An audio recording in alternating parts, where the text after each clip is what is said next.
Ku ntandikwa y'omwezi ogujja abayizi b'ekibiina ekyomusanvu lwe bagenda okukola ebigezo byabwe ebyakamalirizo. Banji ku bayizi mu masomero agamu bakyalina okusoomozebwa ku bye balina okukozesa olw'embeera y'ebyenfuna eyeekanamye mu ggwanga. Kati abaasomerako ku somero lya Anoonya Orthodox Primary School e Ddegeya mu ggombolola y'e Kalagala mu disitulikiti y'e Luweero badduukiridde abayizi abeetegekera okutuula ebigezo byabwe ebyakamalirizo. Abayizi era baweereddwa amagezi okukozesa akaseera kano akasigaddeyo okunnyikiza ebyo bye babadde basoma.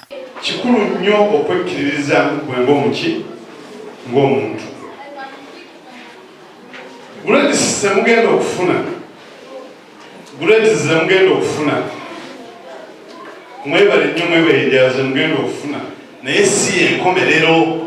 Babakubiriza okwewala ebikolwa by'okwegaddanga naddala mu kiseera kye bagendamu eky'oluwummula oluwanvu nga bamaze okukola ebigezo byabwe.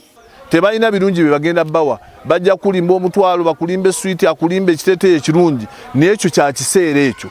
Waliwo by'ojja okwetuusaako ggwe mwennyini ng'oyise mu ntuuyo zo ez'okusoma ojja kufuna buli kirungi ky'oyagala. Baliko ebintu bye babatonedde mu kwetegekera ebigezo byabwe. Christopher Kityo nga yakulembeddemu abaasomerako mu ssomero lino atubulidde ensonga lwaki bavuddeyo okukwatirako abayizi bano. Ffe abayivu olwaleero essomero eryo litwayitamu era tuli bakakafu nti tukyasobola okufuna abaana abalala abayise mu ssomero lino ne basoma okutuuka waggulu ne bafuna ebifo eby'oku ntikko. Tetwalowooza ne tugamba abaana bano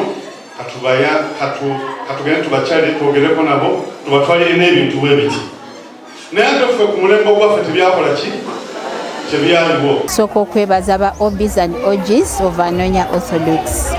Kyamazima abaana bano kibongeddemu okuvaamu ekyo ekyokwetya kwatubadde nga tubibagamba naye nga tebabalabaalaba. Akulira essomero lino Rose Mulabiza ategeezezza nga bwe bateeseteese obulungi abayizi baabwe okulaba nga bayita ebigezo. Abaana baffe tusobodde okubafunirayo past papers ez'ebibuuzo ebyenjawulo nga ne tubeera nga tubagayidinga engeri ki ey'okuyitamu ebibuuzo ebyo. Abayizi abawerera ddala 163 be balindiridde okutuula ebigezo byabwe eby'ekyomusanvu ku ssomero lino.